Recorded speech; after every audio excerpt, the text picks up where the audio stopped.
com utilização da tecnologia. E o objetivo aqui da gente hoje é criar um momento de nivelamento e aperfeiçoamento entre nossos clientes, parceiros, amigos e curiosos sobre o assunto, de uma forma bem objetiva e embasada, né, pela teoria e práticas consolidadas. A gente sempre investe muito nessa questão de olhar para o meio acadêmico para trazer as boas práticas, transformar isso em boas práticas dentro dos canteiros e das construtoras. Então, para isso aqui, pessoal, a gente trouxe hoje 3 profissionais que têm se destacado: Jefferson, Cláudia e a Thaís, por terem aceitado esse convite prontamente e acreditarem nesse nosso projeto, né, dos webinars que a gente vem promovendo. Vai ser um prazer estar aqui com esses 3 profissionais, que são referências dos assuntos, além de grandes amigos. E eu quero começar, mais uma vez, agradecendo vocês por terem aceito o convite de estar aqui com a gente. Tá? E também aproveitar para agradecer todo mundo que está, todos os amigos, clientes e parceiros que estão aqui assistindo e estão prestigiando esse nosso webinar. Né? Hoje, a gente, nesse mês, né, de abril, a gente chegou a 8.500 acessos no site da Aval, então batemos um recorde de acesso. A gente está vendo que é uma fórmula da gente estar disseminando conhecimento, ajudando as pessoas, né, que está dando certo, que estamos tendo retorno legal. E eu também quero agradecer a equipe da Aval, a todo mundo que direto ou indiretamente trabalharam para deixar esse webinar de pé. Né? Antes de começar, pessoal, eu vou compartilhar aqui minha tela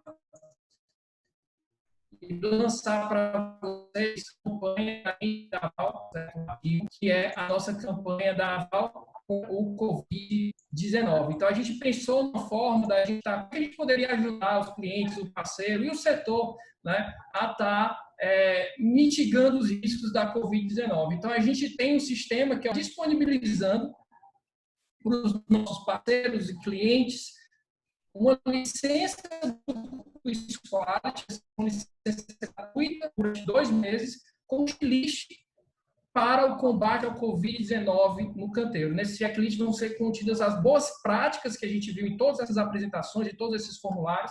Né? Então, você vai conseguir, na plataforma do tablet, fazer o checklist e enxergar em tempo real os resultados para que você consiga monitorar como é que estão as ações dentro da sua obra de uma forma padronizada e de uma forma também que não gere tanta carga de gestão. Então, quem quiser participar, basta bater aqui uma foto do QR Code, preencher o cadastro.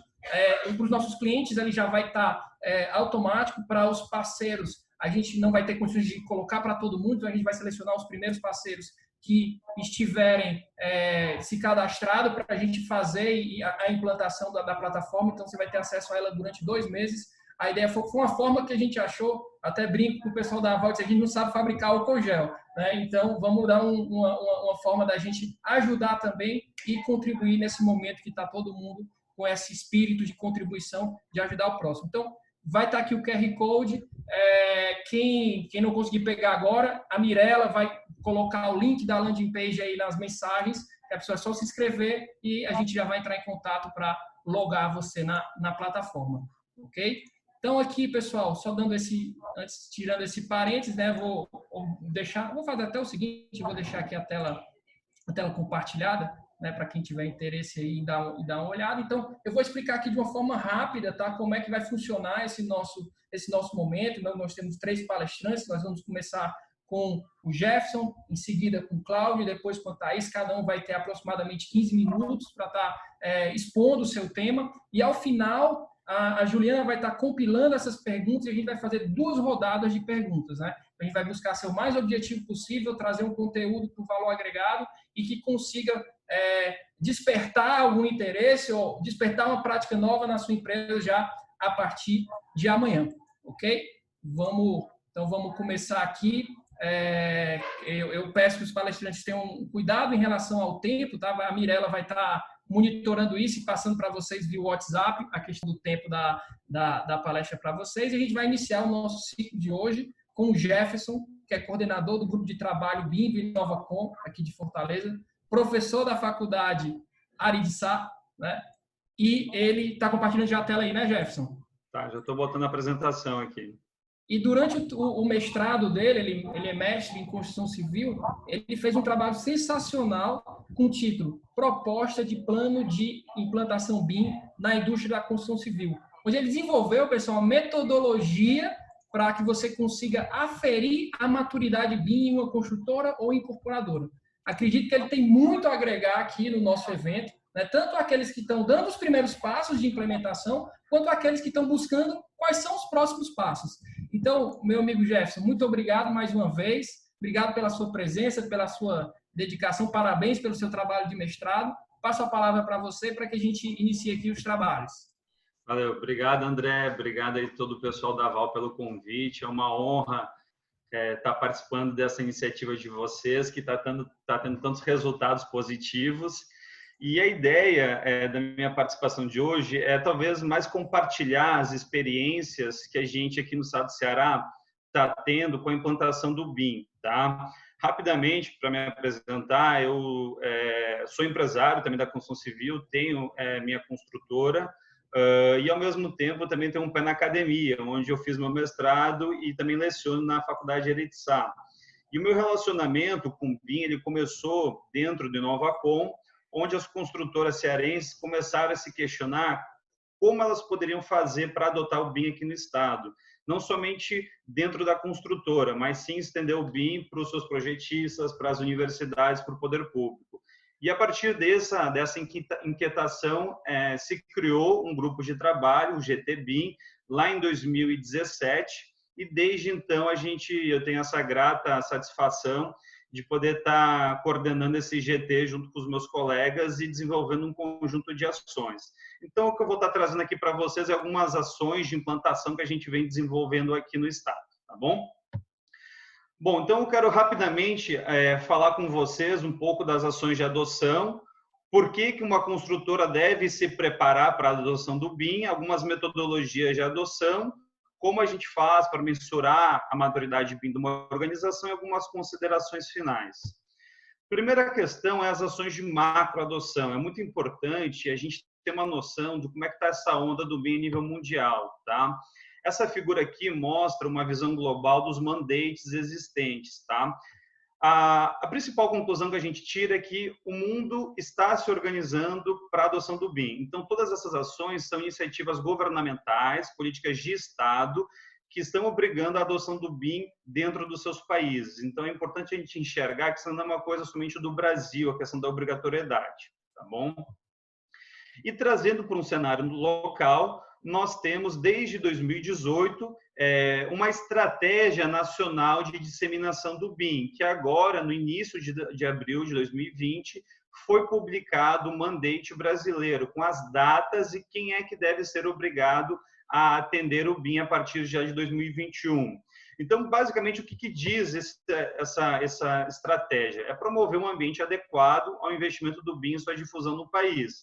E aí, o que o governo pretende com o BIM? Aumentar a produtividade, reduzir o custo das construtoras e aumentar a adoção do BIM no Brasil, certo? E, consequentemente, promover uma elevação do PIB no setor. Então, o governo desenvolveu aí 36 ações estratégicas, certo? Então, isso já existe aqui no nosso país. E, a partir de 2021, obras públicas com foco em infraestrutura aeroportuária, rodoviária e obras militares deverão atender seus projetos de execução e gerenciamento em BIM, certo? E aí tem lá um escalonamento que eu posso passar o link para vocês depois. E aí, pensando na minha construtora, na minha organização, por que eu, como diretor ou como proprietário, eu tenho que me preparar para essa adoção? Eu não posso simplesmente comprar um software e sair modelando ou criando projetos. Então, essa é uma reflexão que eu gostaria de fazer com vocês. A gente vê a grande diferença quando a gente sai de um processo tradicional em CAD, por exemplo, para o BIM, é que os softwares que a gente utiliza são diferentes da metodologia tradicional. O fluxo das trocas das informações, como é que eu me comunico entre um projetista estrutural, de um arquitetônico, da construtora, é completamente diferente. As etapas de desenvolvimento de projetos são alteradas. Os meus resultados, os produtos que eu não entrego umas pranchas, eu entrego modelos e, a partir desses modelos, eu posso exportar um conjunto de documentos, pranchas, análise. Então, também muda do processo tradicional. E a comunicação entre todos esses agentes intervenientes, esses stakeholders também é completamente diferente de um processo tradicional. Então, esse conjunto de mudanças nos leva a ter novas metodologias de desenvolvimento de projetos, metodologias de gerenciamento de projetos e de coordenação. Então, frente a essas mudanças que eu tenho que me preparar dentro da minha organização, a gente chega a uma conclusão que uma empresa, seja um escritório de projetos ou uma construtora, para ela adotar o BIM, e aí a gente vai ver, independente de que nível for essa adoção, qual é o nível de maturidade, ela tem que ter uma reestruturação dessa organização, tá? Ela tem que se reestruturar para fazer a adoção do BIM. E aí a gente vê que já entrando em como é que a gente faz essa adoção dentro de uma construtora, dentro de um escritório de projetos. A primeira coisa que a gente tem que entender, e aí eu falo um processo de desmistificação, a gente não implanta o BIM da noite para o dia, tá? A gente não chega, a partir de hoje, vai ser tudo em BIM. Isso não acontece, tá? Tem uma expressão usada pelo Leuzin, que é muito interessante, que a adoção do BIM ela não pode ser uma tsunami. A gente não pode chegar e simplesmente impor essa adoção do BIM. A adoção ela ocorre de forma gradual, ou seja, eu vou galgando passos de maturidade BIM, começo com um protótipo, começo com um piloto, e a partir de que eu vou criando conjunturas, experiências e projetos, eu vou avançando dentro da minha modelagem. Então, isso é a primeira questão que a gente tem que ter. E aí já começa alguns complicantes para os empreendedores, porque o empreendedor ele quer ter um resultado imediato, ele ou vai fazer investimento alto, investimento baixo, ele quer ter esse resultado o mais rápido possível. E, às vezes, essa ansiedade pode ser um pouco prejudicial, porque eu, ao forçar uma adoção brusca do BIM, eu posso ter falhas, eu posso desenvolver modelos que não estejam em interoperabilidade ou que eu não consiga ter uma extração de quantitativos, isso vai gerar uma frustração para a organização. A gente, quando começou a estudar as construtoras do estado de Ceará, a gente fez uma pesquisa de quem já adotava o BIM e quem não adotava.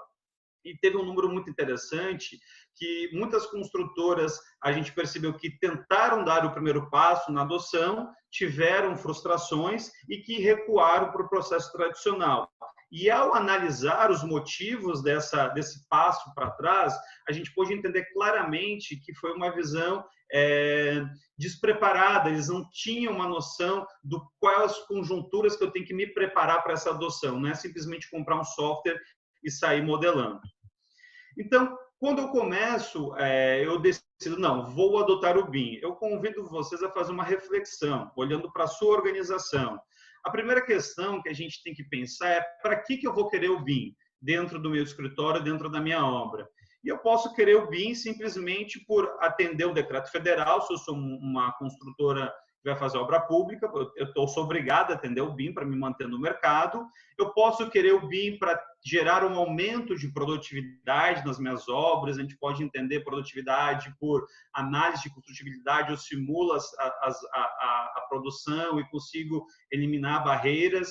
Naturalmente, posso ter redução de desperdícios, ou então eu posso querer me adequar às novas tecnologias ou ao aumento do meu desempenho operacional. Então, por que eu falo isso? Porque a partir dos motivos que tu vai querer adotar o BIM, a gente vai ter que desenvolver um plano estratégico, um plano de adoção para a sua construtora. Definindo os motivos para que tu vai querer adotar o BIM, vemos aqui a segunda pergunta. Tá, quais são os usos que eu pretendo ter dentro do meu modelo? Eu vou querer fazer simplesmente, eu quero desenvolver um BIM para ter uma visualização 3D? Não, eu vou querer fazer uma compatibilização de projetos, vou querer extrair os quantitativos, vou querer desenvolver meu orçamento em softwares BIM, ou vou querer fazer meu planejamento. E aí existe uma infinidade de usos BIM. Então, essa reflexão ela tem que ocorrer antes. Por quê? É muito comum a gente sair desenvolvendo modelos, certo? E não pensar nos usos que a gente vai querer fazer posteriormente. E depois de ter aquele modelo pronto, a gente tenta extrair um quantitativo e vê que aquele quantitativo não está fidedigno, ele não tem confiabilidade ou ele não me permite a extração. Por quê? Porque ele não foi modelado conforme uma estrutura analítica de projeto, de forma tal que eu consiga extrair aquela informação, ou eu não consigo gerenciar, eu não consigo fazer um planejamento. Então, as análises de quais são os usos que eu vou querer fazer é uma reflexão antes do BIM, porque tudo isso, antes da modelagem, porque tudo isso vai nos determinar quais são os passos de adoção que a gente vai querer fazer. E a terceira reflexão é como eu vou querer adotar. E a gente pode aí ter uma bifurcação, né? Ou a gente pode fazer uma adoção parcial ou uma adoção, digamos assim, total. O que seria isso? Eu posso simplesmente, a partir do meu próximo empreendimento, dizer para os meus projetistas, a partir de agora, todo o desenvolvimento do projeto, a concepção do projeto vai ocorrer através de plataformas BIM. Então, isso seria esses projetos autorais em BIM, eles são concebidos em BIM. Naturalmente, isso exige um nível de preparação dos projetistas, da construtora e uma gama de definições de informações, de especificações de materiais, especificações de técnicas, que muitas vezes a gente não tem ou não está preparado para ter essas definições naquele momento. Então, a gente percebe que essa mudança ela é muito brusca. Ou uma outra possibilidade de adoção que a gente viu, que a gente analisou aqui no estado, que a gente percebeu que as grandes construtoras que hoje têm níveis de maturidade BIM de destaque, todas elas tiveram o mesmo início, certo? Elas mantiveram o seu processo tradicional de projeto fixo, ou seja, ela continuava contratando projetos em CAD dos seus projetistas de confiança, e a partir desses projetos eles contratavam uma empresa especializada, que inclusive aqui a gente denominou como PSBIM, que são prestadores de serviço, né? Que eles vão reunir esse conjunto de projetos e vão desenvolver o modelo de construção. Então, eles vão desenvolver um modelo tridimensional, inserindo as informações, inserindo as propriedades dos materiais e fazendo a compatibilização. Então, a gente pode perceber que essa última alternativa, ela se torna interessante para as construtoras que ainda não se sentem 100% seguras e que querem dar o primeiro passo para a adoção, certo? Por quê? Eu continuo com os meus projetistas, eu não mudo não mudo de forma brusca meu processo de projeto, e com baixo investimento inicial, eu começo a colher os benefícios do BIM. Então, com pouca alteração, eu já começo a poder ter uma modelagem, eu começo a poder ter uma compatibilização, eu começo a poder extrair os meus quantitativos, e isso vai ser o primeiro passo para que eu capacite os meus profissionais, meus fornecedores, para que daqui a um curto período de tempo, ou médio, eu comece a desenvolver os meus projetos de forma autoral em BIM. Então, dentro desse cenário, o grupo, o Inovacom, desenvolveu essa publicação, que é o Manual de Contratação BIM, que ele explica justamente como uma construtora que nunca trabalhou em BIM pode começar a usufruir desses benefícios em BIM, mantendo o seu processo de projeto tradicional e incrementando uma nova etapa, que é justamente a contratação dessa empresa, tá certo? E o objetivo desse manual era compartilhar com as construtoras do estado de forma que elas pudessem ingressar no BIM. E foi muito interessante que, à medida que a gente desenvolvia esse manual, o nosso grupo teve muitas solicitações de consultoras já querendo conhecer o manual, porque estavam no processo de contratar esse prestador de serviço e não sabia como contratar, porque é diferente de contratar uma empresa que presta esse tipo de serviço, não é a mesma coisa que contratar uma empresa de projeto. E a gente começou a ver que houve uma demanda muito interessante do mercado. Basicamente, tá, pessoal? E aí, para tentar ser o mais didático possível, o fluxo dessa possibilidade é apresentado nesse diagrama aqui. Vejam, a primeira etapa, ela mantém-se tradicional. Eu defino as minhas premissas de projeto. E quem define? A construtora. Então, não mudou em nada do processo tradicional.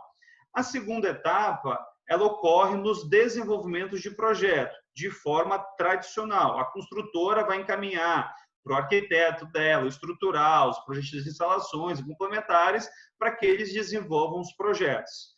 De posse desses projetos, entra o prestador de serviço BIM, que são essas empresas especializadas que vão realizar a modelagem desses projetos. Então, eles reúnem todos os projetos autorais desses projetistas e desenvolvem um modelo de construção, certo? E ao desenvolver esses modelos, eles vão apresentar as diversas incompatibilidades, os diversos problemas, e esses problemas são retroalimentados para essa etapa de desenvolvimento de projetos que os projetistas autorais têm a incumbência e a responsabilidade de resolver. Então, aqui temos o nosso looping, certo? Então, a gente pode ver que somente é acrescentado essa etapa aqui, e com o final desse modelo, nós temos uma possibilidade que a construtora tenha a compatibilização de projetos, análise de construtibilidade, extração de quantitativos e um modelo de construção. Então, com pouca intervenção no seu processo de projeto, com pouco investimento em infraestrutura tecnológica e outros assuntos, a gente consegue incrementar o BIM dentro da construtora. Logicamente, existe um universo muito mais amplo do BIM. Mas esse seria um primeiro passo que a gente percebeu que aqui foi um case de sucesso. Ou a outra possibilidade, né, à medida que tu vai fazendo esse processo e tu já determina que, olha, eu já tenho uma maturidade e agora eu vou desenvolver os meus projetos em BIM.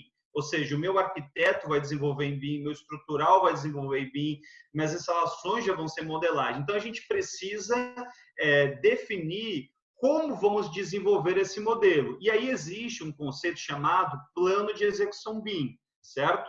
E aí esse BEP, ele basicamente define como é que vai funcionar a troca das informações, é um modelo federado, todos eles vão trabalhar simultaneamente, quem é responsável por cada tipo de informação, qual é o nível de detalhamento de informação que a gente vai inserir dentro desses modelos. E aqui eu compartilho com vocês dois livros e uma publicação que trazem orientações de como se fazer isso. Tá? Na literatura internacional, existem diversas opções, mas isso aqui são literaturas brasileiras, tá? De pessoas de destaque no mercado que podem apresentar para vocês. E para finalizar aqui, um pouco de maturidade BIM, a gente encontrou 12 modelos de como mensurar maturidade, tanto em empresas, em projetos, certo? E, basicamente, existia esse modelo desenvolvido pelo Succar, que é o mais utilizado a nível internacional, certo? E um modelo desenvolvido por Succar e Cassen, que mensura a maturidade BIM entre países, entre indústrias, tá certo? E a gente utilizou esse modelo aqui no estado do Ceará para mensurar a maturidade BIM entre as construtoras. Então, algumas considerações finais. Aqui, com o passar do tempo, nós desenvolvemos um plano de adoção do BIM para o estado, que o objetivo, a finalidade desse plano é implementar o BIM dentro do estado, contribuindo com a estratégia nacional de disseminação do BIM. Então, a gente tem 8 categorias, que a gente chama de políticas BIM, e um conjunto de 45 com todos os stakeholders. E esse plano ele é dividido em três fases. A primeira fase, a gente trabalha com a disseminação e preparação do setor. A segunda fase compreende na implantação do BIM, começar a rodar os pilotos.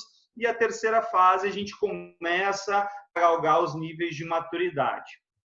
Então, só para finalizar aqui, né, hoje a gente vive, eu gosto muito dessa figura, porque em tempos de fake news, né, eu falo que o BIM ele não é um fake news, ele é uma realidade cada vez mais presente dentro do nosso cenário. Então, espero que eu tenha contribuído com vocês, acho que eu me posterguei um pouquinho o tempo e fico à disposição para perguntas, pessoal. Obrigado. Valeu, Jefferson. Obrigado pela sua participação, parabéns pela apresentação. A gente também faz parte do Inovacom, vimos que você agregou muito ao grupo com essa sua pesquisa, né, com vários eventos, publicações, né, em torno dessa, como satélite desse seu trabalho. Parabéns mais uma vez. E peço que você fique com a gente aí até o final, e no final a gente vai compilar as perguntas e abrir para o público estar fazendo, estar debatendo, que eu acho que é muito rico isso, esse debate. Vamos dar continuidade, né, com a nossa programação. Nosso segundo convidado é o Cláudio Barreira, diretor técnico da construtora Mota Machado, uma das maiores construtoras e incorporadoras aqui do estado e da região, que tem atuação no Ceará, Maranhão e Piauí. O Cláudio é um profissional extremamente aberto a inovações, um conhecimento técnico, né, um grande parceiro nosso e amigo. E eu vou passar aqui a palavra para ele, está passando para a gente, né, como é que a Mota Machado aplica o BIM ela foi uma das pioneiras no uso da tecnologia e até isso como diretriz estratégica, todos os empreendimentos da Mota Machado, né, tem que passar pelo processo de modelagem, compatibilização dentro da tecnologia. Mais uma vez, Cláudio, obrigado por ter aceitado esse nosso convite. A gente está aí com 205 pessoas online e agora eu boto a palavra aí com você para que a gente consiga ter esse seu conhecimento compartilhado com todo mundo e enriquecer aqui nosso momento. André, obrigado mais uma vez pelo convite. Parabéns, Jefferson, pelo trabalho à frente do nosso GT BIM. Eu já disse isso em outras oportunidades e vou repetir agora, é um orgulho para o Inovacom você estar à frente desse GT e estar colhendo tão bons frutos. E a gente sabe que o trabalho não terminou, ainda tem muito trabalho aí do GT do Inovacom pela frente, né? Thaís, bom revê-la. Eu a vi em 2018 lá na missão do Inovacom lá em São Francisco e é um prazer revê-la agora. Falar um pouco aqui do nosso processo de implantação. A gente, como o Zoom a gente não consegue som, eu vou fazer uma gambiarrazinha aqui para ver se funciona, né? A Mota Machado introduziu BIM em seus projetos como uma nova filosofia a ser seguida em cada empreendimento. Com o BIM, a gestão de cada etapa da construção alcançou um novo patamar. Integrar todas as informações no canteiro de obras permitiu a Mota Machado ter total controle sobre cada detalhe. O material gasto, a projeção do resultado, a mão de obra a ser utilizada, tudo integrado e planejado sob medida. Os maiores exemplos de sucesso da utilização do BIM pela Mota Machado já estão concluídos com 100% de fidelidade ao projeto original. Nos empreendimentos Maison de la Musique e Maison de l'Art, nossos profissionais de campo trabalharam com checklists de qualidade e rigorosos cronogramas em mãos. Tudo incluído em tablets, onde eles também controlavam o estágio de cada etapa da obra. Áreas como a topografia, estrutura, arquitetura, elétrica, hidráulica, paisagismo e até sistemas de segurança puderam ser projetadas com precisão cirúrgica através do BIM. Para se ter uma ideia da economia gerada pela implantação do BIM nas obras, basta citarmos que o novo sistema detectou 620 itens incompatíveis, evitando um gasto que representaria 30 vezes mais que o valor da implantação do próprio BIM na Mota Era para ter Machado. cortado, viu, André? Com uma identificação de todas as incompatibilidades através da ferramenta BIM, a obra economizou cerca de 3% no custo total. Números que comprovam a eficiência do BIM em nossas obras. Além, é claro, de muito mais economia e qualidade de vida a nossos clientes. Gestão BIM por Mota Machado. Igual a você. Diferente.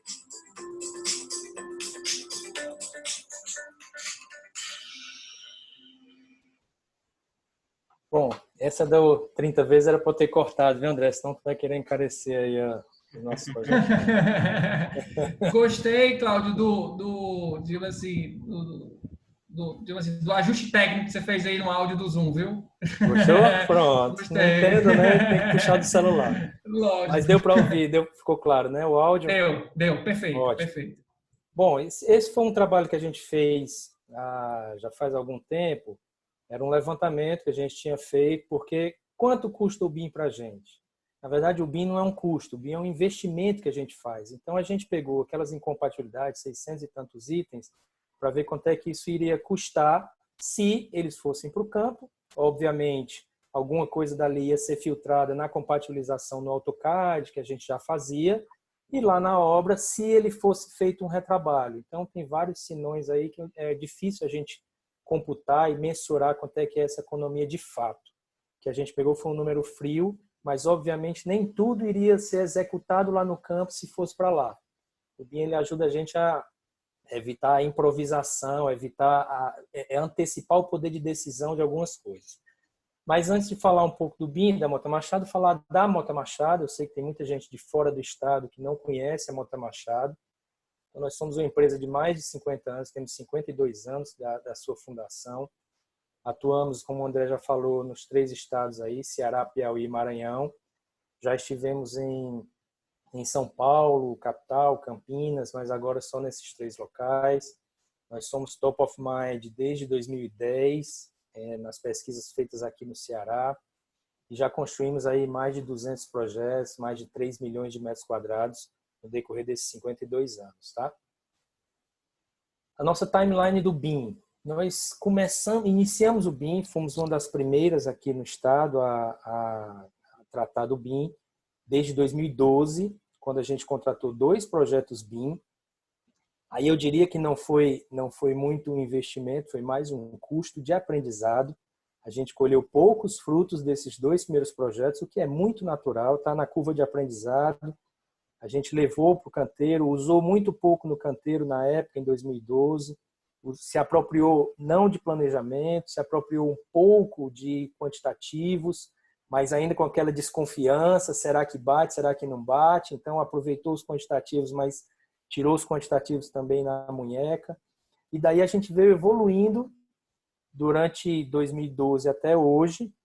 Foram vários projetos, foram 11 empreendimentos até agora, dos quais 153 mil metros quadrados nós já concluímos a construção virtual. Esse é um novo indicador nosso de construção virtual. Agora a gente tem a construção real e tem a construção virtual. E nós estamos em construção virtual de 80.500 metros quadrados, que são 4 empreendimentos que nós iremos lançar ainda não tem nome, Praça Argentina, Visconde Mauá ainda não tem nome, são aqui em Fortaleza, The Palace já tem o nome, será no Piauí, e Mirante da Península, nosso próximo lançamento em São Luís. Aí um pouco, bem simplificado, o nosso fluxograma, um pouco diferente daquele fluxo lá do Jefferson, que aqui é mais voltado para os projetos em si. Então, eu iniciei o fluxograma a partir do EP, óbvio que antes do estudo preliminar tem a fase toda de concepção, que aí a modelagem não entra, mas aí tem a primeira parte da modelagem que é feita, que é depois dos EPs, depois do pré-executivo inicial de arquitetura. Então é feita a primeira modelagem. E aí, obviamente, tem as incompatibilidades e retornam para os projetos para serem corrigidos. Na fase de pré-executivo, que aí eu tenho o pré-executivo consolidado de arquitetura, eu vou para a segunda etapa da minha modelagem. Depois, eu passo para o executivo inicial. Quando eu tenho o meu pré-executivo consolidado de arquitetura, nós liberamos para os projetistas, os demais projetistas, iniciarem os seus projetos executivos. Daí, depois de todas as contribuições dos complementares, a gente fica com o projeto executivo inicial de arquitetura, que é quando entra a terceira etapa da nossa modelagem, que vai contribuir para os demais projetos para serem feitas as compatibilizações que deverão ser corrigidas. E por último, são os executivos finais, o executivo consolidado de arquitetura e a modelagem final, que é aquela que vai para a obra durante a construção. Nos nossos primeiros projetos, praticamente só existia a modelagem BIM final. O BIM entrava no final do projeto e aí diversos retrabalhos aconteciam. Então, para evitar esses retrabalhos durante o processo, a gente foi incorporando a modelagem BIM durante todo o processo de projeto para facilitar aí o entendimento e para diminuir o retrabalho dos nossos projetistas. Esse é o último lançamento que a gente fez, é lá em São Luís, é o Almari. Aqui eu botei, esse é um projeto modelado pela Aval, que aí a gente deixou as paredes transparentes para facilitar a visualização de instalações, onde é que está cada ponto de instalação, hidráulica, elétrica, parte de automação. Esse é um apartamento de 235 metros quadrados, então ele ar-condicionado, a gente tenta compatibilizar tudo. Isso daí já é um projeto que já está em fase já está executivo, na verdade, só para ter uma ideia de a contribuição que o BIM traz para a gente no canteiro. Eu dividi em 2 partes. O que é que o BIM contribui para a gente no nosso PCP? O PCP é o setor de planejamento e controle da produção, que é liderado pelo Roberto Rillo, nosso engenheiro, e tem um grande suporte lá dedicado a uma contribuição também para a nossa sala técnica. Essa é a EAP padrão do nosso projeto. desde a concepção. Isso daí, todos os nossos projetos, a gente trabalha no Project Online, que a gente consegue trabalhar múltiplos projetos juntos, e isso facilita muito para as atividades, as tarefas de curto prazo, toda a parte de as ordens de serviço, teoricamente, são todas dadas de maneira semanal. Reunião da equipe semanal, tem a tarefa de cada um, com cumprimento, com indicador de remoção de restrição também, com PPC, tudo isso voltado para o nosso PCP, tá? A gente faz o controle do percentual dos pacotes concluídos também do PCP, não só da nossa obra. E aí aqui é o capítulo especial, que é o BIM, modelagem, que faz parte da nossa EAP de concepção do produto. Todas as etapas da nossa modelagem, como eu tinha dito, tem o PV1, o 2, o 3 e o 4, que é na execução final, com as suas indas e vindas, que isso daí a gente tem a série de predecessores. Aqui são os pacotes, os pontos de controle de cada item do PCP. E aí, propriamente dita, a compatibilização, que é utilizada através do BIM Collab, a ferramenta que a Aval auxilia muito a gente. Esse é o dashboard que a gente utiliza, que a gente aqui consegue, numa página só, ver quais são os itens que estão resolvidos, quais são os itens que estão pendentes, em que etapa eles foram resolvidos, qual é a área de atuação que ele está, que essa não conformidade ou essa incompatibilidade aconteceu. E aí a gente tem didaticamente, isso é que facilita, porque a visualização é muito rápida, muitas vezes não precisa nem de um texto. Basta a figura que a gente vai lá, clica, sabe onde é que deu a incompatibilidade, toda aquela parte é rápido, é didático, é claro para todo mundo, a equipe toda participa disso numa plataforma única para a gente lá ver as contribuições de cada um. Esse é um checklist que a gente tem aí com a figurinha do lado e todo o passo a passo, todas as pendências que existem, por etapas, por datas, comprimento, tudo isso fica registrado, para que lá no futuro a gente saiba das decisões que foram tomadas de incompatibilidade e a gente pode recorrer isso daí no passado e ver que decisão, por que nós tomamos essas decisões. E esse é um relatório que é gerado lá pelo PCP, auxiliado aí pelo BIM também. Esse é um relatório nosso interno, que a gente diz qual é a área que está envolvida. Nesse caso, esse exemplo aqui é a ambientação, que está envolvida nesta incompatibilidade. No BIM, nós detectamos que o forro, numa altura de 5,05, as instalações iriam ficar aparentes. Então, foi uma ação para a ambientação de rebaixar o forro, as linhas que a gente estava determinando, para que o 505, que não era possível, tinha que baixar para cobrir as instalações que estavam aparentes. E aí o BIM no canteiro. Por fim, aí rapidamente, o BIM no canteiro é outro exemplo bom que a gente tem. A gente passou a utilizar fortemente o BIM no nosso canteiro. Aqui eu vou mostrar um exemplo de um planejamento que nós fizemos numa obra nossa em Teresina, uma obra grande, apartamentos grandes, 315 metros quadrados, 3 subsolos, dos quais 2 subsolos e mais 1 metro embaixo d'água. Ou seja, tinha que ter uma laje de supressão para suportar 7 metros de coluna d'água com paredes de supressão. E aí a concretagem, a gente não conseguia concretar isso de uma maneira única. A laje de 3.200 metros quadrados era muito grande. Então a gente precisou fazer todo por etapas e por datas, aqui as datas correndo em tempo rápido, as cores da equipe, deixa eu só repetir aqui, as equipes que iam executar cada cor desse de pedaço de laje, já determinado qual é a equipe que ia fazer, porque a gente precisava de um planejamento muito bem feito e sincronizado de cada etapa de pano de laje de supressão e paredes de supressão que precisavam suportar lá a água. Me pergunta, planejamento foi 100% do que foi? Claro que não. Praticamente impossível nesses 4 meses a gente ter seguido ipsilite todas essas datas que estavam previstas no planejamento. Mas, com certeza absoluta, a execução foi muito melhor quando planejada desse jeito do que se fosse planejado à moda antiga, riscando no papel, escrevendo uma planilhazinha com datas. Dessa maneira didática, a gente consegue visualizar rapidamente o que a gente vai fazer nas datas que a gente vai fazer. Então, esse tipo de planejamento, e aí eu prefiro o planejamento 5D do BIM feito para médio prazo do que para longo prazo. Para longo prazo é para inglês ver, fica bonita, aquela execução da obra em tempo rápido, mas o que funciona para a obra é o planejamento de médio prazo pelo BIM. Cada etapa, cada complexidade, a gente vai lá aferindo e tentando deixar claro para a equipe de campo, inclusive, como é que nós vamos executar cada etapa. Fica muito mais didático. E por fim... Cláudio, só um ponto aqui, só para não deixar passar. Eu me lembro que o teu empreiteiro não concordava com o plano inicial antes dele ver o vídeo. Ele nem sentava na mesa para conversar. Uma forma de fazer produção e gerar um comprometimento com ele, porque ele nem aceitava, ele disse, não vai dar. Então, isso que eu achei importante, desculpa. Exatamente, mas foi muito bem, boa intervenção, André. Pede para a Mirella descontar aí 1 minuto, que ela está me cobrando aqui, viu? Foi sua. Mas exatamente, André, isso daí ajuda a equipe de campo. Quando eu digo equipe de campo, é de quem é Mota Machado. Todo mundo é Mota Machado nessa hora.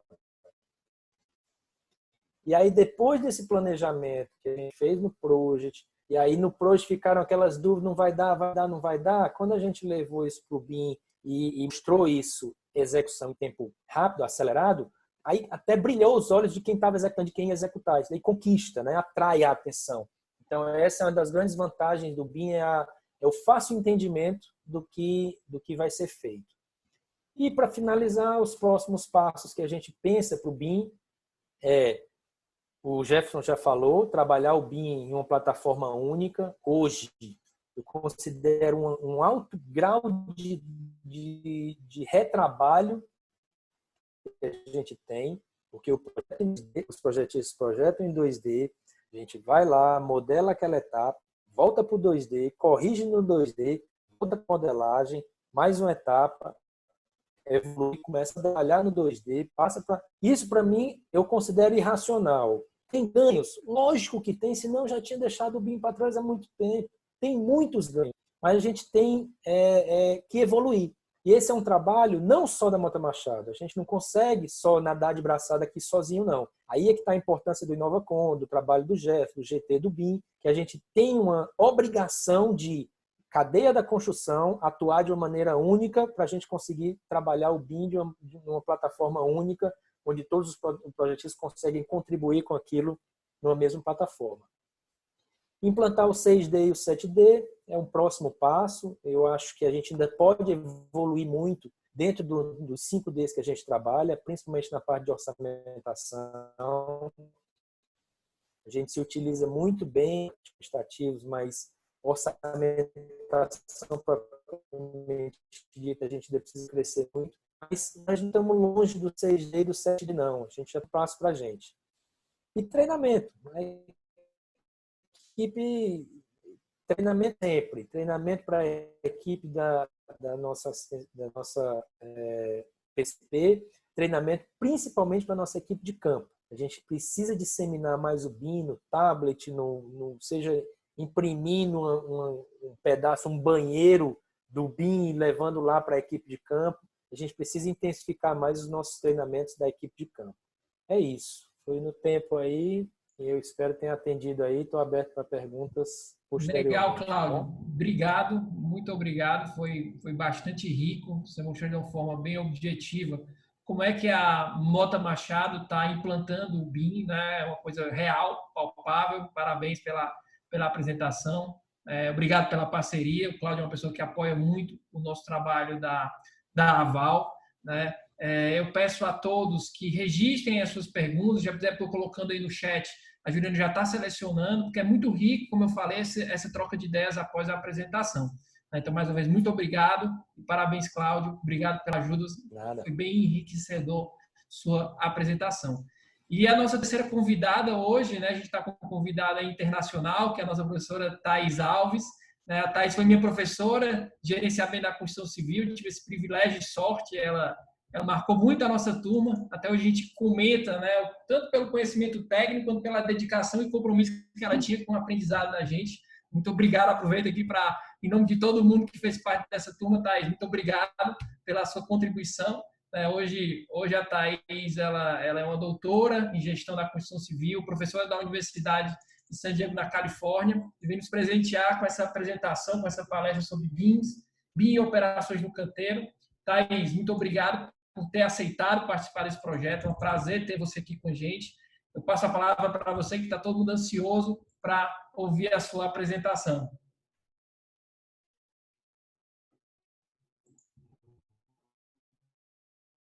Ok, André, vou fazer sharing, ver se está ok.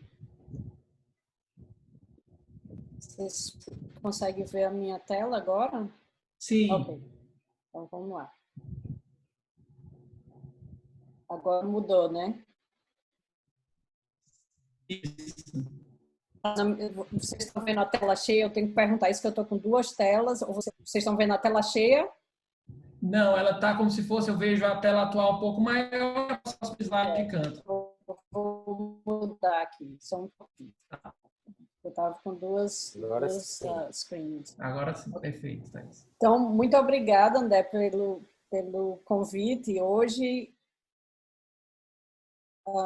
Prazer, como já falou, a gente se encontrou há pouco tempo atrás, e Jefferson, acho que a gente ainda não se conheceu, Juliana, já ouvi falar muito, mas a gente ainda não, acho que a gente não se conheceu pessoalmente. Então, antes de eu começar isso aqui, só olhando as apresentações anteriores, já dá para ver uma coisa, que Fortaleza, o Ceará está bem organizado para fazer essa transição para o ambiente do BIM. Minha apresentação é um pouquinho diferente das demais, no sentido de que eu vou apresentar algumas pesquisas que eu tenho feito, né? Eu estou na parte acadêmica, e mostrar uma evolução disso aí.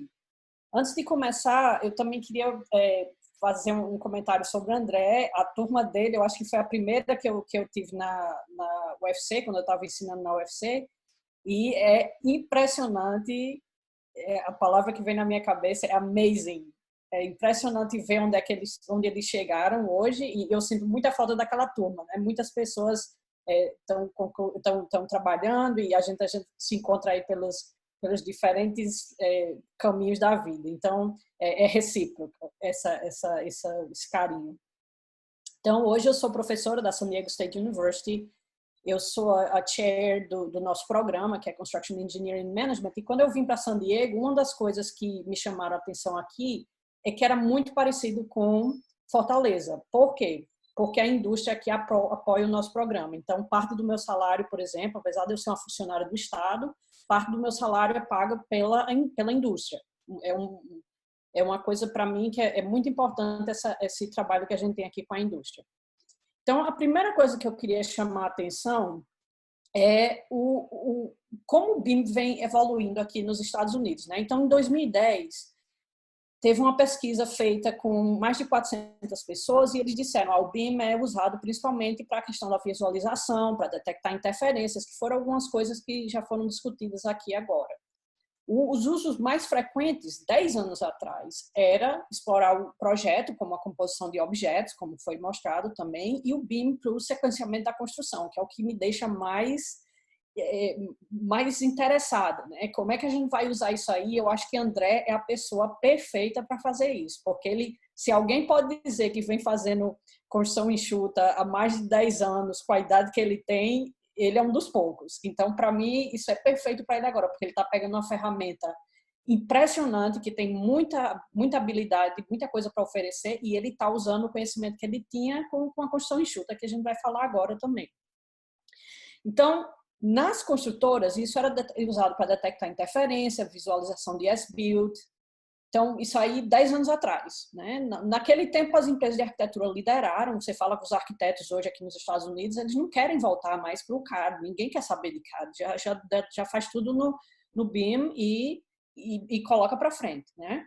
Então, em 2016, uma aluna minha daqui da San Diego State, ela fez outra pesquisa, porque ela estava no canteiro, alguns projetos, ela estava num projeto enorme aqui em San Diego, um hospital que foi orçado no início, era mais de 700 milhões de dólares, e o projeto muito ambicioso, tinha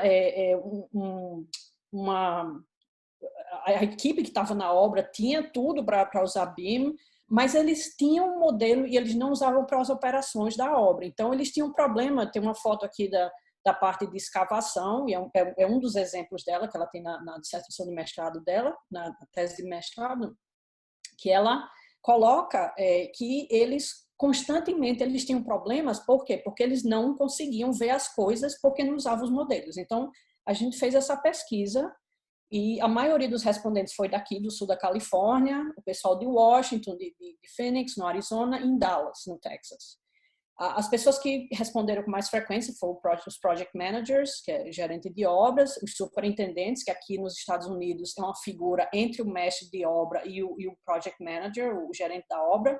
É uma pessoa que tem um alto nível de gerenciamento da obra, ele vê tudo e ele coordena o todo, né? Os mestres de obras, eles são mais por equipes. E desse pessoal, mais ou menos um terço eles tinham de 0 a 10 anos de experiência na indústria e o resto tinha mais de 10 anos. Então, o que é que a gente descobriu com relação ao que é que o pessoal, por que o pessoal usava ou não o BIM? Então, quando a gente perguntou com que frequência vocês usam o modelo BIM na sua obra, só olhando aqui o BIM Coordinator, eles usavam muito, né? Usavam muito, mas só um pouquinho, que eu abri aqui o chat. Tá atrapalhando aqui. Então, os coordinators, eles tinham esse alto uso do BIM, mas não isso não acontecia para o resto da obra, né? Então, você olha o resto das pessoas, o engenheiro do projeto, que é uma pessoa como se aí nos Estados Unidos, ou aí no Brasil, seria uma pessoa, um jovem que começou, tem pouco tempo de carreira, e essa pessoa, ela ajuda as coisas da obra acontecerem, mas não é necessariamente o engenheiro do projeto. O project manager usava menos ainda e o superintendent menos ainda, né? Quanto mais você chega perto do canteiro, do pessoal que faz as coisas, menos usa. A gente perguntou, o BIM é uma fonte confiável de informação para tarefas de obra? De novo, o BIM Coordinator lá em cima, né?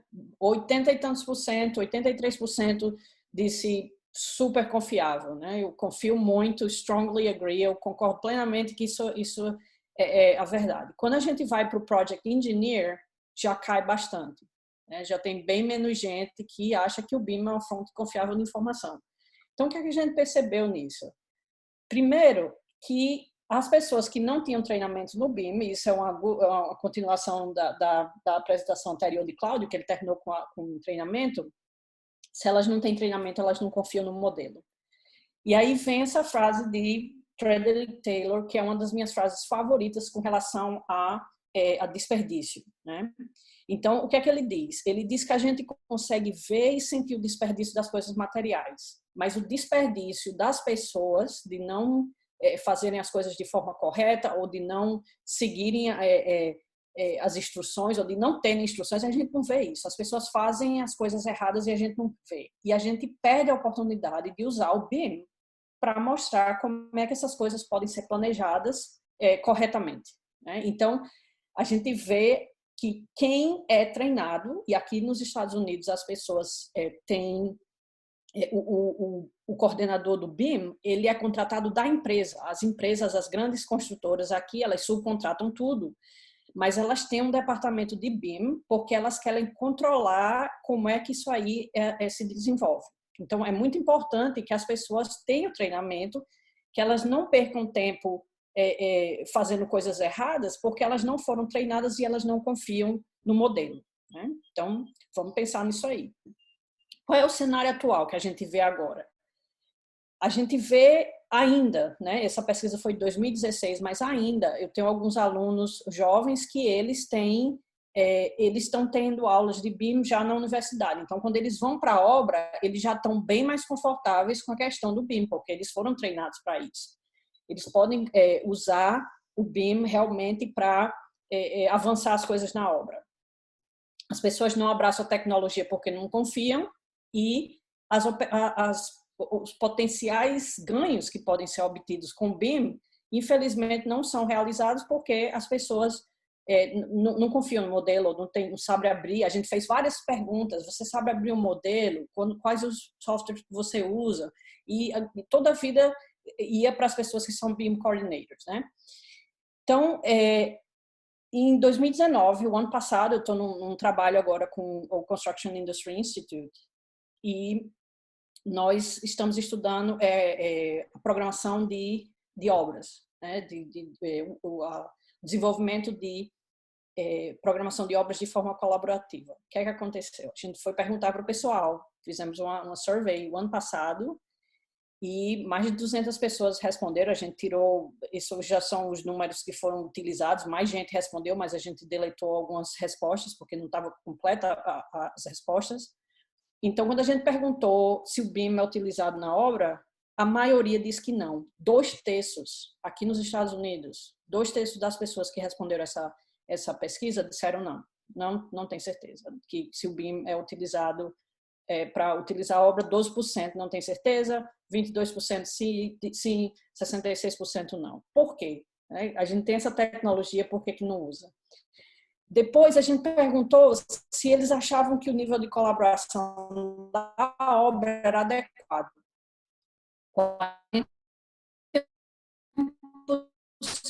disse sim, talvez 20% não. Então, quando a gente olha para essa figura, mais da metade acha que o desenvolvimento da programação da obra não é adequado. Eles têm o BIM e eles não usam para fazer isso, e o desenvolvimento da programação não é feito de forma colaborativa. Então, a minha pergunta e a minha questão aqui para vocês hoje é: Deming nos diz que 95% dos problemas que a gente tem em qualquer organização, eles estão relacionados ao sistema no qual as pessoas trabalham. E somente 5% desses, e de Cláudio, e o que vocês estão tentando fazer é justamente organizar os processos para as pessoas entrarem nesse trem sabendo para onde é que elas estão indo. Então, isso é super importante para disseminar. Obviamente, a universidade e as empresas que fazem treinamento têm um papel fortíssimo nisso aí, porque elas vão precisar treinar a geração seguinte, né? Então, estabelecer a estrutura para poder estudar isso, para poder fazer isso acontecer. E, por fim, como é que a gente pode usar essas sinergias, né? Então, tem esse trabalho de Rafael Sachs, que quem está na academia e quem trabalha BIM sabe desse artigo. É um artigo fantástico, um dos meus artigos favoritos de todos os tempos. E as oportunidades de sinergia são grandes, e as mais óbvias é a visualização da forma. Então, aqui nos Estados Unidos, o pessoal faz muito o BIM, que eles chamam de Hollywood BIM, é para vender o projeto, né? Hollywood BIM, porque tem que vender o projeto para o cliente. Mas aquele mesmo projeto que é feito, ele é usado para obra, mas não é usado de forma completa. Isso pode ser usado para gerar alternativas de projeto, para reusar o modelo para fazer previsão, como é que as coisas devem ser feitas. Mas a gente não pode esquecer que as pessoas têm que saber mexer com isso para chegar nisso aí. Então, tem essas sinergias que ainda não são completamente observadas nas obras, porque as pessoas não sabem mexer com o programa, não sabem executar, ou às vezes nem sabem que isso existe. Eu tenho alunos que vêm para a minha disciplina da pós-graduação, que estão no mercado e não têm ideia do BIM, muito menos do que o BIM pode fazer para eles, né? Então, quando a gente olha isso aí, essa análise que Rafael fez 10 anos atrás, o BIM é super importante para fazer certo da primeira vez. Tentem no computador, você não vai parar. Isso aí vocês já estão vendidos, já venderam isso aí para vocês, né? Tem como reduzir a variabilidade dos ciclos de produção, o estudo que foi mostrado por Cláudio, para reduzir o ciclo. E, obviamente, tem uma função estética, né? Que a gente vê aqui do outro lado, as funcionalidades, a questão estética, a questão da comunicação, transparência, né? Transparência é tudo, e na indústria da manufatura isso é muito usado.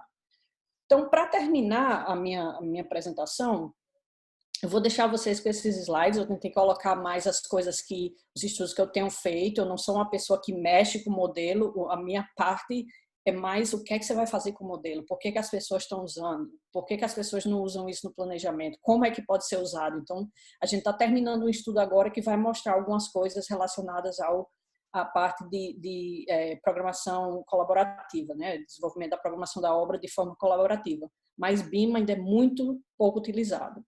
Então, eu vou deixar vocês com esse último slide aqui, que foi um trabalho que eu fiz com outros 2 colegas aqui de San Diego, que a gente usou dados de projetos do Community College here, daqui do San Diego Community College District, que Community College é entre a high school e a universidade, eles ficam no meio.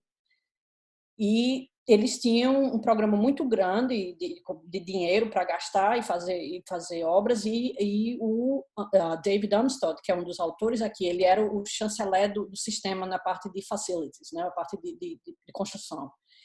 E ele implementou BIM e Lean no projeto, na construção e na operação, e vocês veem os resultados aqui. Eles conseguiram $900 mil de redução por projeto, por causa da questão dos aditivos. Então, eles tinham acima de 7%, baixou para 4%, porque 4,5% mais ou menos, né?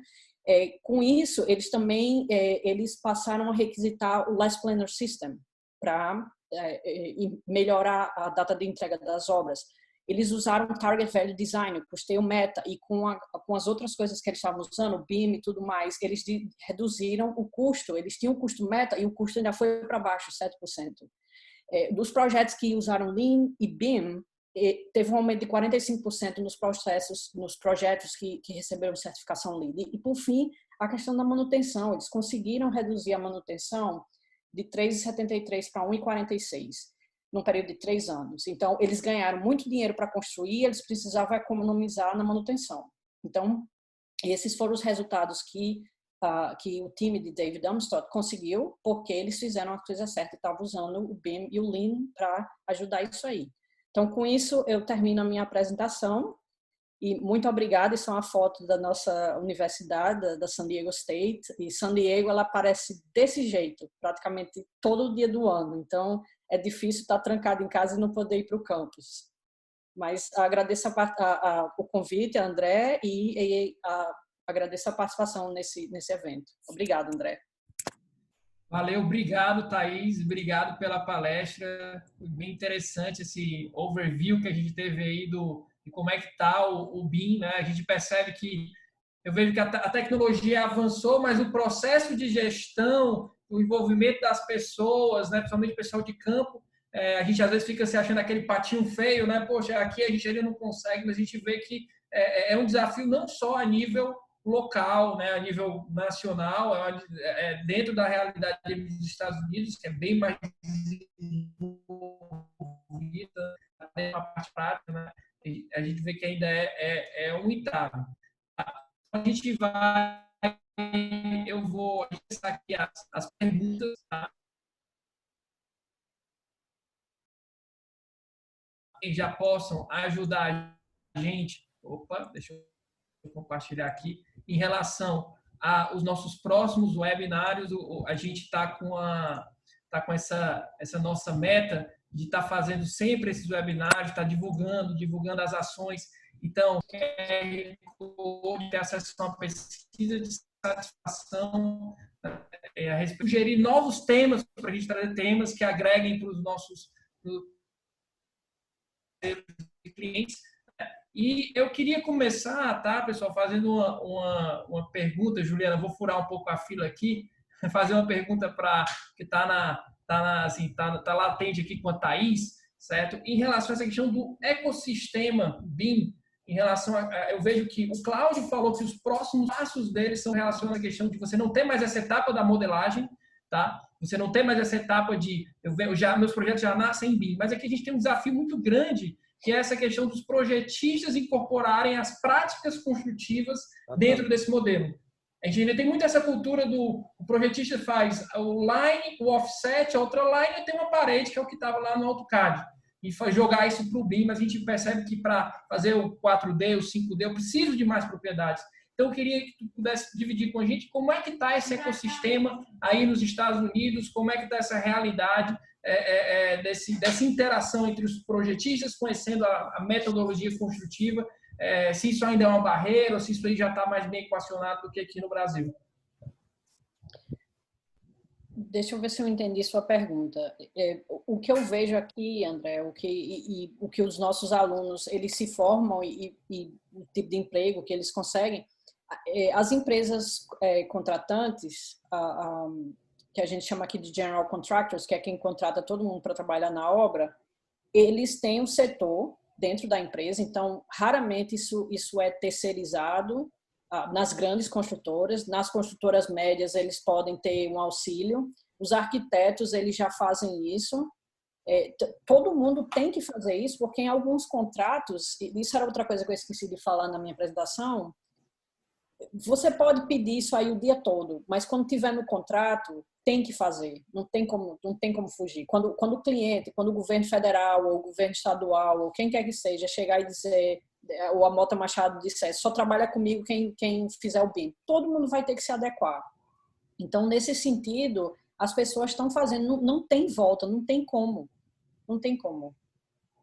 Você vê que é uma diretriz. Ok, corroborando com o que a Thaís falou, por isso que eu disse da outra vez que teria que ser cadeia da construção mais forte. A gente tem já vários projetistas que já utilizam o Revit. Não existe uma grande diferença de utilizar o Revit e fazer o BIM.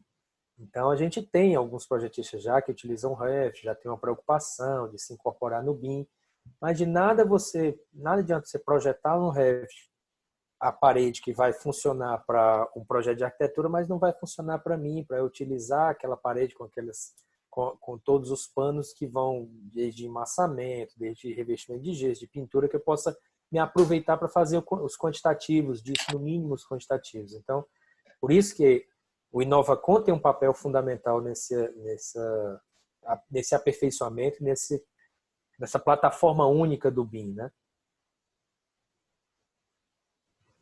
Legal, Cláudio. Obrigado aí pela contribuição e é importante que isso seja disseminado, né, com outros estados, outros polos, para que a gente consiga chegar nesse nível, digamos assim, nesse nível de BIM, de maturidade BIM mais alto. Então, agora eu passo para a Juliana tá selecionando aqui as perguntas do público, eu que furei a fila, né? Então, Juliana, por favor, veja aí, vamos fazer aí 2 rodadas de perguntas, 2 perguntas para cada palestrante. Vamos lá, boa noite, pessoal. Eu vou começar aí com o Jefferson, certo? Jefferson, o Ramon, ele perguntou aqui quais são as principais softwares que devem ser de domínio do profissional na construção civil que deseja trabalhar com BIM. E em qual área da construção cada um deles se encaixaria?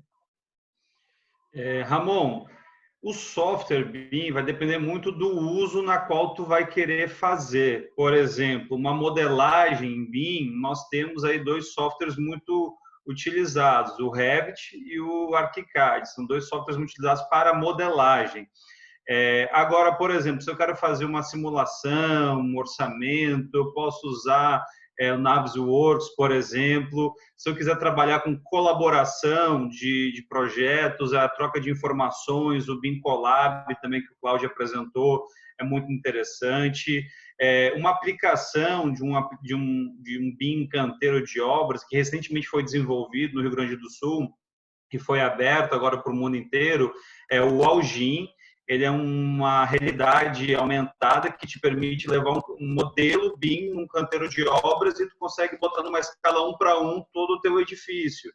Então, existe uma infinidade de softwares que tu pode utilizar, mas depende muito de quais são os usos que tu pretende ter para o teu modelo. Jefferson, só complementando, tem mais alguma indicação de softwares livres para a solução do BIM no mercado? Você poderia indicar? O Marcelo também perguntou sobre isso. Eu posso passar uma relação de softwares depois, alguns usos e softwares, os que são livres ou não, e depois vocês compartilham, pode ser? Eu tenho uma relação aí que eu posso pegar para compartilhar. Pode sim. Ótimo, Jefferson. Então, vamos lá agora para o Cláudio. Cláudio, vou colocar um pouco da minha pergunta. Vou botar um pouco da minha pergunta, Cláudio, junto com a pergunta do Rodrigo. O Rodrigo perguntou aqui quais... Da Juliana. Voltei. Vai lá. Vamos lá. Eu queria... cortando o áudio, minha irmã, é? Tira o microfone dela, Vamos lá, Ju. Vamos lá. Eu vou colocar a pergunta do Rodrigo junto com a pergunta minha também, que está linkada com o que a Thaís falou. Voltado para essa oportunidade de sinergia, né? Esse trabalho aí que ela apresentou do Rafael, sinergia entre BIM e Lean. O que você visualiza, falando de canteiro, de mais ações que a gente pode colocar de pontos para o dia a dia da obra, lá na Mota Machado? Bom, aqui o que a gente vê nas obras, muita gente, antes eles não tinham ferramentas que eles pudessem entrar na obra. Hoje em dia todo mundo tem um iPad, eles andam pela obra com um iPad, um Surface, um tablet. Então, tem umas ferramentas de visualização que as pessoas não precisam mexer, vamos dizer, com Revit ou Navisworks, mas eles conseguem ver. Então, tem coisas, por exemplo, uma que vem na cabeça o Plan Grid, que eles começaram só fazendo essa visualização, então as pessoas abrem as plantas no canteiro e eles conseguem ver isso, eles têm screenshots do modelo que eles comparam com o que está construído, com o que está na obra, eles podem sair andando e verificando se as coisas estão instaladas conforme foi feito. Então, depende, infelizmente eu não sei qual é a realidade aí do Brasil, mas aqui essas coisas estão no telefone. Eu estava andando na obra com um ex-aluno meu, e ele é superintendent, e ele estava olhando as coisas no telefone. Ele andando comigo na obra, e ele dizia, isso aqui está terminado, essa porta está terminada, isso aqui já terminou. E eu olhava as fotos. Então, eu não sei o que é que o pessoal está usando aí, mas aqui é uma coisa que está em toda a obra. Toda a obra. Eu incentivo muito o utilizar no campo. A gente tem também os tablets em campo, a gente tem maneiras de visualizar os softwares gratuitos não editáveis, que a gente só visualiza. Mas se você imprimir uma vista do BIM num papel, entregar para o mestre, entregar para alguém, levar para o campo, tem que começar. Por isso que eu estava falando em incentivar o treinamento da equipe operacional, da equipe de campo, é porque a cultura precisa começar. Depois a gente vai aperfeiçoando, vai trazendo mais tablets, vai trazendo mais visualizações, mais dinâmico, 360, que também, você falou do Plan Grid, eu me lembrei da visita que a gente ia fazer, né, André? Me lembrei também. Plan Grid depois, em seguida, da Mercedes. Exatamente. Então, eu incentivo a formação de cultura. O primeiro passo é formar a cultura e a necessidade do BIM no canteiro. Depois ele vai pedir. Depois é o operacional que vai pedir. Rapaz, me arranja aquele papel de novo? Não, tem isso daqui que dá para ver 360. A gente tem que sair e inverter o papel. Produção puxada. É ele que vai me pedir agora aquela visualização. Rapaz, aquela visualização ajuda tanto mais que esse projeto aqui em 2D. Me arranja, porque isso aqui vai facilitar o meu trabalho. Então, eu incentivo que use.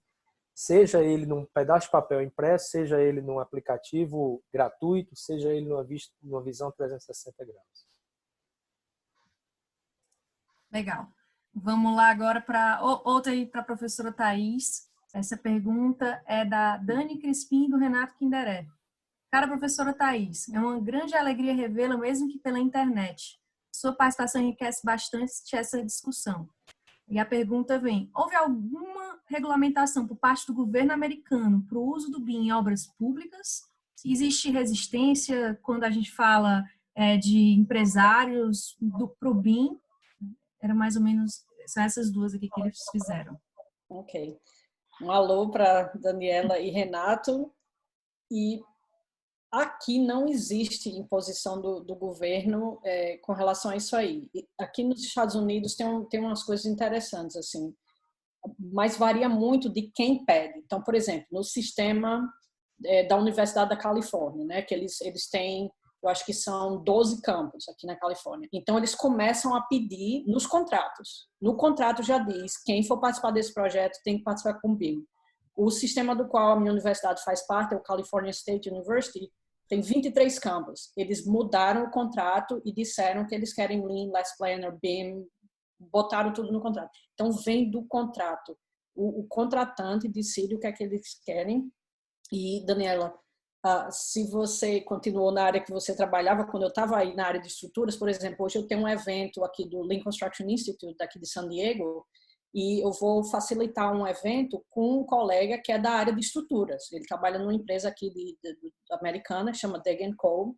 E eles usam Lean, eles usam BIM e eles tentam conversar com outras pessoas na cadeia produtiva para mostrar que isso é possível e é necessário e que ajuda o trabalho de todo mundo. Então, quando as pessoas estão convencidas que funciona para eles, o governo não precisa pedir, né? Não vem do governo federal, não vem do governo do estado, vem de cada grupo, né? Então, por exemplo, seria a prefeitura, ou a Mota Machado, ou a UFC. Aqui é um pouco mais desagregado, por exemplo, na questão da educação, porque não vem do governo federal, né? Cada estado decide o que é que eles vão fazer. Então, cada estado decide como é que eles vão fazer isso acontecer, né? Então, é um exemplo. Não sei se isso responde à pergunta, mas não existe um plano nacional aqui.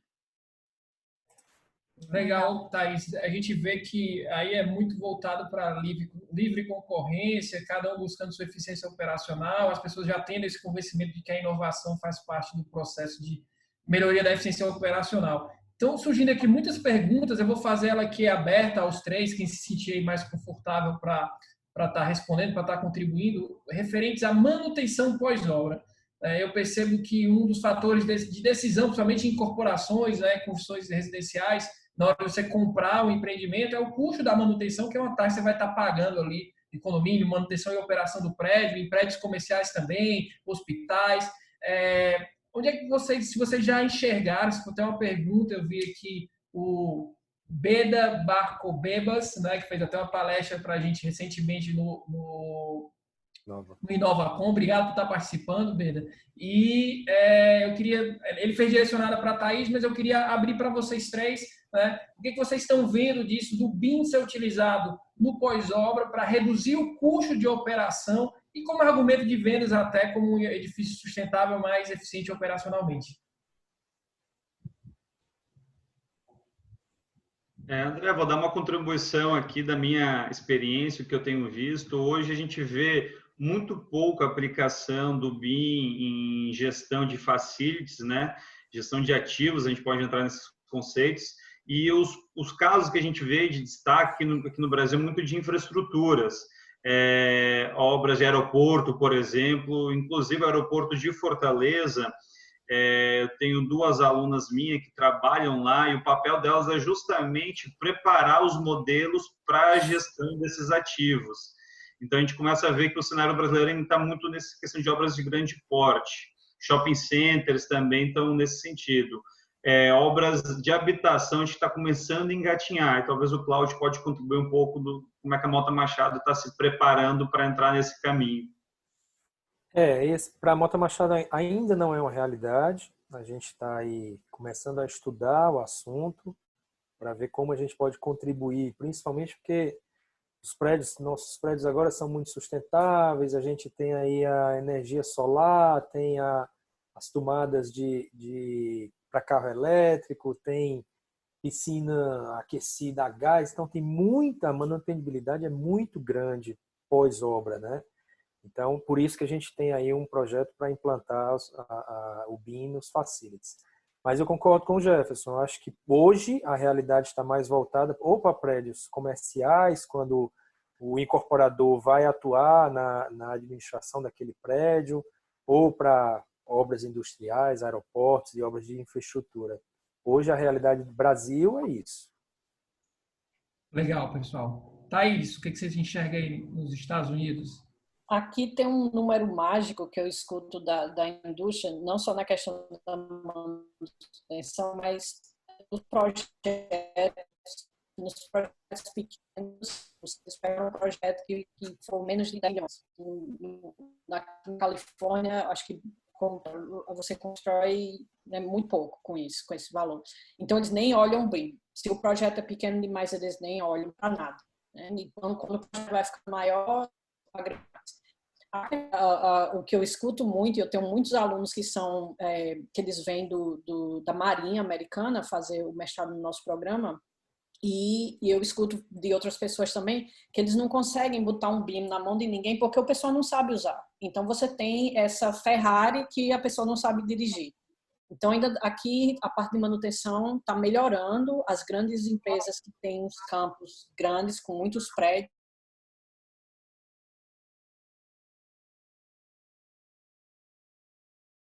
é a próxima fronteira. Legal, Thaís. Obrigado pelas contribuições. A gente vai agora para a última pergunta, tá? A Juliana vai fazer uma pergunta que uma pessoa mandou via áudio, tá? A gente está buscando montar alguma forma de as pessoas também interagirem mais, não ficar só a gente repassando as perguntas. Então, Juliana, vamos jogar essa última pergunta para o pessoal, e se tiver mais perguntas, depois a gente manda por e-mail e eles respondem. Então, depois dessa pergunta, se vocês puderem fazer as considerações finais de vocês, para a gente encerrar o nosso evento de hoje. Bom, vamos lá. Hoje, eu me chamo Israel, trabalho na Aval Engenharia no setor de BIM, e eu tenho uma pergunta para o Cláudio Barreira. Eu queria saber qual o nível de dificuldade de se encontrar no mercado atual de engenharia profissionais aptos a trabalhar com o BIM, com o BIM na sala técnica, com o BIM na parte de projetos e com o BIM na área de execução da obra.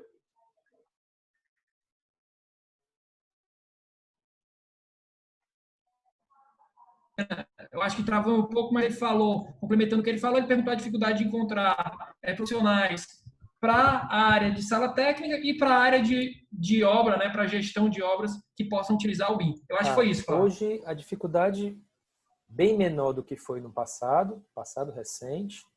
Eu acho que as universidades têm uma contribuição muito grande com isso. Há pouco tempo atrás não se falava de BIM nas universidades, era mais nas universidades na arquitetura.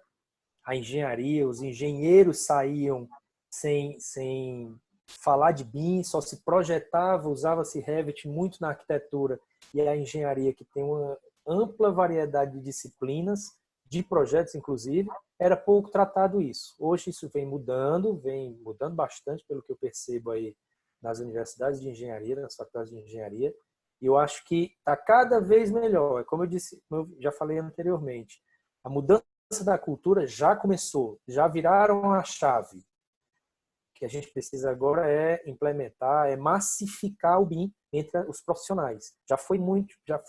A gente formou internamente os nossos profissionais com cursos de extensão, com treinamentos, com todo tipo de treinamento. Mas hoje a gente, até infelizmente no Brasil é assim, com essa crise, a diminuição, muitos bons profissionais estão no mercado. Então, hoje a dificuldade é bem menor do que foi há pouco tempo atrás. Você aí a Thaís falando pelas universidades, como que é a formação o conhecimento desses profissionais que vão, os futuros engenheiros que vão sair, né? E Jefferson, principalmente aqui no Brasil. Sei que nos Estados Unidos já está bem mais evoluído. Mas como que está o conhecimento desses profissionais que vão aí para o mercado de trabalho, né? Cláudio, deixa eu complementar e trazer alguns dados. Quando a gente fez a nossa pesquisa aqui no estado do Ceará, no levantamento com 26 cursos de arquitetura, urbanismo e engenharia civil do estado de Ceará, e a gente buscou conversar com os coordenadores desses cursos, tá? E 65% desses cursos afirmavam que não adotavam BIM, não tinham nenhum tipo de interação com ferramentas, metodologias em BIM, e os 35 que tinham algum tipo de contato, o principal contato era ou palestras ou cursos de extensão. Então, a gente começa a ver que poucas universidades ou poucos cursos possuem o BIM estruturado dentro da sua grade curricular. E a grande dificuldade dessas universidades em formar os futuros profissionais primeiro, muitos professores não estão preparados, não sabem metodologias e softwares BIM para poder ensinar, e aí barra uma questão: eu tenho que formar o futuro profissional. Quais são as habilidades, os conhecimentos e as competências BIM que a gente tem que ensinar em sala de aula? Quem tem que dizer isso talvez não seja a universidade, talvez o mercado, e aí talvez mostre a importância de um alinhamento entre a universidade e o mercado, porque que não adianta a universidade formar competências que o mercado não absorva, né? E também eu concordo com uma citação do Cláudio, de que as universidades têm uma grande responsabilidade nessa etapa da adoção, e essa responsabilidade a gente consegue enxergar nitidamente no decreto federal. O nosso decreto federal, ele diz que um dos eixos da implantação é a capacitação via as universidades. E muitas universidades que a gente pesquisou nem sabiam da existência desse decreto, certo? Então a gente já mostra como é que está um pouco assim o panorama. Mas a gente vê, e quando a gente compara a academia do estado do Ceará com os outros estados, a gente vê que o estado do Ceará ele tem desempenho muito interessante comparado com os demais. A gente tem muitas pesquisas e alguns cursos já com níveis de maturidade BIM muito interessantes também. Legal, Jefferson. Legal. A gente vê que você e o Leonardo, né, que estão à frente aí dessa parte do BIM na área de SA, tem feito um trabalho muito interessante, né, que tem gerado muita mão de obra capacitada de acordo com as necessidades do mercado. Tá? Então, eu queria que, mais uma vez, né, aproveitar para as pessoas que puderem contribuir com dando feedback a respeito do nosso webinário, né, bater a foto do QR Code e também propor novos temas.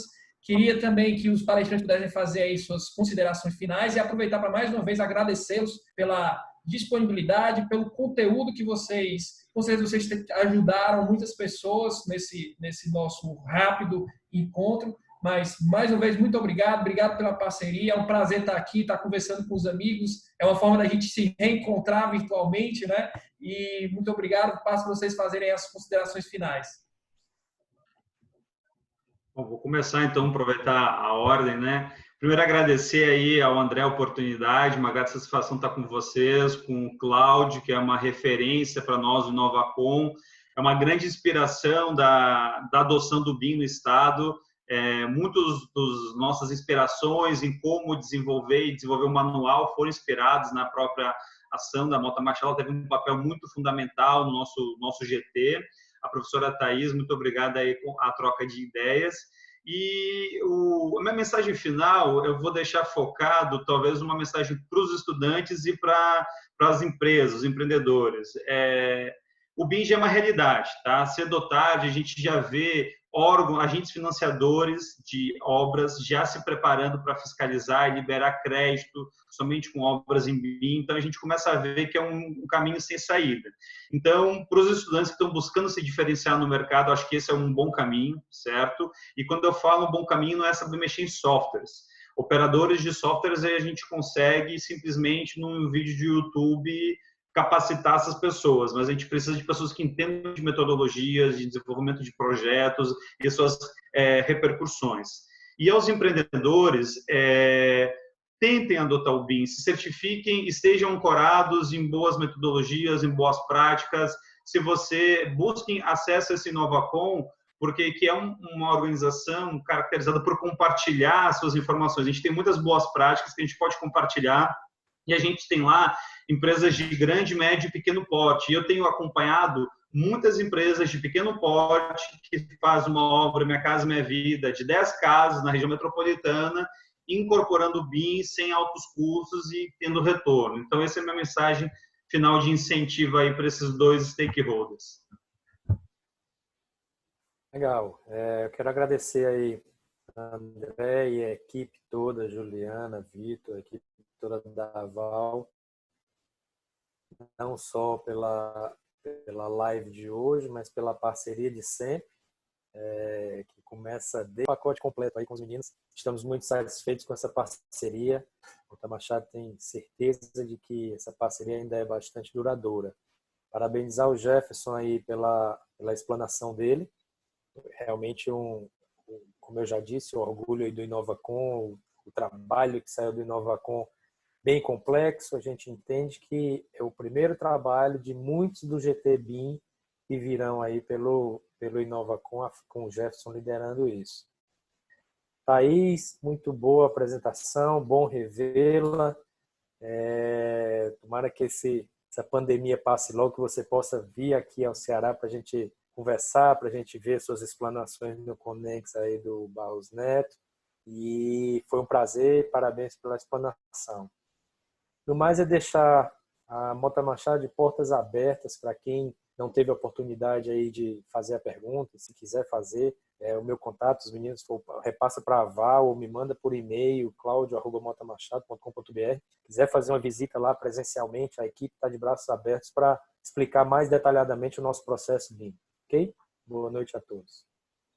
Thaís, eu vou roubar só um pouquinho da fala, porque o Barros Neto me mandou uma mensagem aqui, puxou minha orelha, que eu esqueci de divulgar o Conex. A gente estava em reunião hoje à tarde da organização e eu me comprometi de divulgar. Ele já mandou 2 mensagens aqui para mim. Então, pessoal, o Conex, que é o Seminário Internacional de Construção Enxuta, a gente vai ter a oportunidade de ter a Thaís aqui, se tudo der certo, né? Vai abordar questões de Lean e BIM, então ele foi transferido para outubro, certo, deste ano. Então a gente conta com a presença de todos vocês lá nas nossas redes sociais, está à disposição as maiores informações de como é que vai ocorrer esse evento, tá bom? Obrigado e desculpa ter te interrompido. Jefferson, só rapidinho, eu vou mandar, vocês me mandam o flyer de divulgação que eu disparo para a lista de todo mundo que está inscrito no webinário, para todo mundo conhecer e que tiver interesse no evento. Beleza? Vamos lá, Thaís. Desculpa, interrompemos a Thaís aí, Jefferson. Sem problema, sem problema. Obrigada, André. Eu fico muito feliz de ver que você está sendo a locomotiva que está puxando isso aí. Eu espero que a locomotiva continue seguindo aí a todo vapor, sua equipe está bem capacitada. E algumas perguntas que apareceram com relação a isso aí, o que eu vejo aqui é o seguinte: em 2013, eu tinha um grupo de alunos, eram 7 ou 8 alunos naquela época, e tinha uma equipe enorme. Quando o hospital foi terrível, porque eles estavam mexendo com aquilo ali no dia a dia, isso em 2013, né? 2012, 2013. Aqui existem competições, que é uma coisa que eu acho que vocês deviam fazer aí também. Pega um projeto, bota os alunos para trabalhar nesse projeto e marca um dia para eles apresentarem e faça uma competição. Dê um prêmio para quem apresentar a melhor solução. Onde é que você vai colocar a grua? Por que a grua está colocada desse jeito? Mostra a grua no modelo, mostra um 4D. Isso aqui nos Estados Unidos existe em todo canto. Os meus alunos, eles passam um ano se preparando para ir em competições que pessoas da indústria sentam e julgam eles. E, obviamente, quando eles são julgados, as pessoas já estão ali dizendo quem vai ser contratado e quem não vai. Então, quando eles terminam de apresentar, eu chego para falar com eles, para dizer, parabéns, foi muito bom. Eu não consigo, porque é todo mundo em cima, né? Então, fica uma sugestão da indústria, do Inovacom, que é tão inovativo em tantas outras coisas, criar uma competição dessa. Não vai custar muito para vocês vão desenvolver o talento, vocês vão desenvolver os alunos e vocês vão ter pessoas que, quando elas chegarem no mercado, elas vão estar capacitadas. Então, é uma parceria perfeita entre a indústria e a academia. O outro ponto é contrato. Bota as coisas no contrato para o pessoal continuar fazendo, para continuar crescendo essa ideia de que não tem jeito, isso vai voltar. Aqui também, em obras menores, você pode não achar o mesmo nível de sofisticação, mas, por exemplo, aqui na Califórnia, com o alto nível que é necessário de atingir padrões de sustentabilidade, porque está no Código de Construção da Califórnia, as questões de sustentabilidade são as mais pesadas dos Estados Unidos. Se não usar o BIM, eles não conseguem atender, porque não tem como fazer todos esses estudos, todas as previsões e todas as alternativas que o BIM possibilita. Então, fica a minha mensagem aí, eu quero ouvir de alguém que o Inovacom está botando uma competição dessa para treinar e botar os alunos para trabalharem nisso aí, para preparar para a indústria. Muito obrigada. Thaís, eu vou me intrometer de novo, mas eu estava aqui, acho que o Cláudio vai falar a mesma coisa que eu, Cláudio. Pode falar, vou dar a palavra para ti. Não, pode falar aí do Prêmio BIM. Thaís, o Inovacom, ele desenvolveu há 2 anos atrás o Prêmio de Destaque BIM, e a gente já rodou 2 edições, uma premiação. Ele é o único prêmio no Brasil que tem um foco no estado. Ele tem 4 categorias, na verdade 3 categorias: categoria projetistas, categoria construtora e categoria academia. Então, a gente já tem uma iniciativa, mas eu acho que essa tua provocação é muito interessante, porque a gente pode ajustar a categoria academia ou criar uma outra categoria para que os alunos estejam lá dentro. Eu posso conversar com vocês sobre isso e dizer como é que é feito aqui. É um negócio, a gente vai para esse evento todo ano, são 3.000 pessoas. Os alunos competem em diferentes áreas e todo mundo contrata dali. Quem vai para essa competição sai contratado, porque eles já estão bem prontinhos, bem treinados. Legal, bacana. Pode fazer menor, pode fazer, porque são várias categorias. Faz com 2.500 pessoas, faz um negócio menor. Essa pega vários estados, mas se você conseguir fazer aí no Ceará, com as universidades, tem tanta universidade aí, tanta gente boa, e isso vai ser muito bom. É verdade. Legal, legal. Excelente, Thais. Excelente provocação. Vamos ficar com essa tarefa de casa para a gente ver como arquitetar o nosso, nossa competição. Vai ser bem saudável. Barros Neto está aqui também, está escutando a gente. Vamos ver se a gente junta, bota aí as faculdades para pensar e para ajudarem a gente nos nossos projetos. Mas, pessoal, mais uma vez, muito obrigado. Obrigado pela participação de vocês. Obrigado pela dedicação. Obrigado pelo tempo de vocês. Hoje em dia, tempo vale muito, né? E até o próximo, a gente vai estamos estudando já um próximo webinar, a ideia é não parar. E, mais uma vez, por favor, avaliem nosso trabalho, avaliem, deem sugestões para os próximos temas e a gente deseja aí que dias melhores venham para a gente consiga superar esses problemas de saúde com a nossa engenharia, como a Thais falou, num trilho. Isso aí. Valeu, pessoal. Um grande abraço. Obrigado. E até a próxima. Obrigada. Boa noite. Tchau. Boa noite.